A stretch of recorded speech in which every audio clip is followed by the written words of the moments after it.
इस साल देश में 1 जुलाई 2024 तक 7% बारिश में कमी देखी गई है।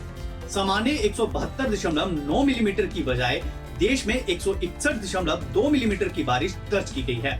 मौसम विभाग के मुताबिक उत्तर पश्चिम भारत में भारी वर्षा की कमी देखी गई है। आइए अब ग्राफ के द्वारा समझते हैं कि किन क्षेत्रों में 1 जुलाई तक कितनी बारिश हुई है। उत्तर पश्चिमी भारत में सामान्य बारिश 82.4 मिलीमीटर की जगह 58.5 मिलीमीटर वर्षा दर्ज की गई है, जो 29% कम रही। पूर्वी और उत्तर पूर्वी भारत में 315.7 mm बारिश भी, जो सामान्य से 8% कम है। मध्य भारत में 163.4 mm बारिश दर्ज की गई है, जो सामान्य बारिश की तुलना में 9% कम है। दक्षिण भारत की बात करें तो 1 जुलाई तक 192.8 mm बारिश हुई है, जो सामान्य बारिश 166.7 mm से 16% अधिक है। पिछले कुछ सालों में बारिश के आंकड़े देखें तो 2023 मानसून के पहले महीने जून 2023 में भारत में 148.6 मिलीमीटर वर्षा हुई थी, जो सामान्य वर्षा 165.3 mm से 10% कम थी। जून 2022 में वर्षा 152.3 mm थी, जो सामान्य से 8% कम थी। जून 2021 में वर्षा 182.9 मिलीमीटर थी, जो सामान्य से 11% अधिक थी। और जून 2020 में वर्षा 196.9 मिलीमीटर थी, जो सामान्य से लगभग 18% अधिक थी। खरीफ फसलों के लिए मानसून बेहद जरूरी है। 1 जुलाई 2024 तक कम बारिश के बावजूद खरीफ फसलों की बुआई में वृद्धि हुई है। इस खरीफ के सीजन में कुल 241 लाख हेक्टेयर क्षेत्र में फसल की बुआई हुई है। हालांकि धान की फसल बुआई में थोड़ी कमी देखने को मिली है, जबकि तिलहन की बुआई में 18.4% बढ़ोतरी हुई है। दलहन फसलों में 181% की वृद्धि हुई है। नकदी फसलों में गन्ना और कपास की बुआई अधिक हुई है, जबकि बाजरा और मक्का की बुआई में गिरावट आई है। कृषि मंत्रालय के अनुसार इस साल 28 जून तक 240.72 लाख हेक्टेयर में खरीफ फसलों की बुआई हो चुकी है, जो पिछले साल इसी अवधि के मुकाबले 59.12 लाख हेक्टेयर अधिक है। पिछले साल इसी अवधि में 181.60 लाख हेक्टेयर में ही बुआई हो पाई थी।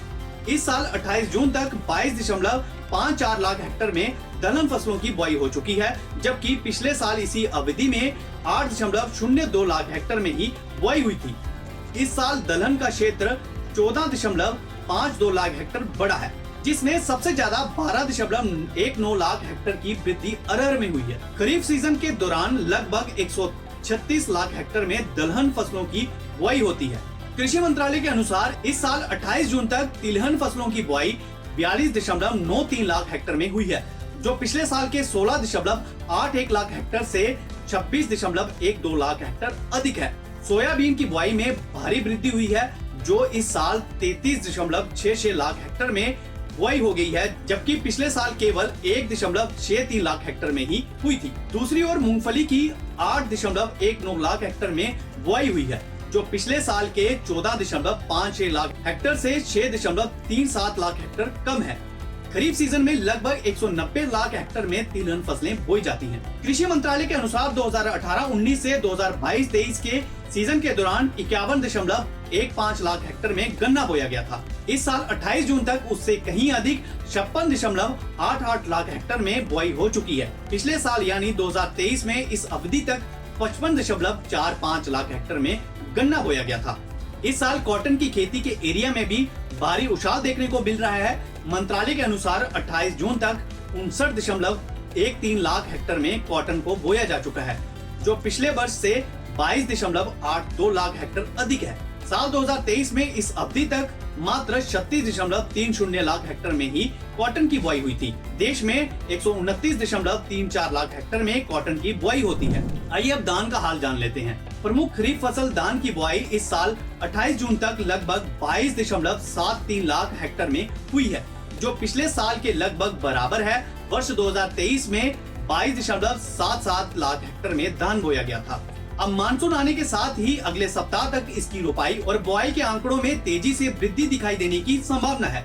पूरे खरीफ सीजन के दौरान देश में धान का एरिया 401.5 लाख हेक्टेयर होता है। इस हिसाब से अब तक सिर्फ 5.6% एरिया में ही धान की रोपाई और बुआई हो पाई है। मोटे अनाजों ने किया निराश। इंटरनेशनल ईयर ऑफ मिलेट खत्म होते ही देश में मोटे अनाजों का रकबा कम होने लगा है। इस साल 28 जून तक सिर्फ 30.89 लाख हेक्टर में मोटे अनाजों की बुआई हुई है, जो पिछले साल से 5.34 लाख हेक्टर कम है। बाजरा में पिछले साल के मुकाबले रिकॉर्ड 21.57 लाख हेक्टर की गिरावट दर्ज की गई है। इस साल अब तक सिर्फ 4.09 लाख हेक्टर में बाजरा बोया गया है, जबकि पिछले वर्ष इसी अवधि में 25.67 लाख हेक्टर में इसकी बुआई हुई थी। हालांकि मक्के का एरिया 15.44 लाख हेक्टर बढ़ गया है। इस साल अब तक 23.53 लाख हेक्टर में मक्का बोया जा चुका है, जबकि पिछले साल इसी अवधि तक इसकी बुआई सिर्फ 8.10 लाख हेक्टर में हुई थी। फार्मिंग रिलेटेड वीडियोस देखने के लिए अभी कृषिफाई ऐप इंस्टॉल करें।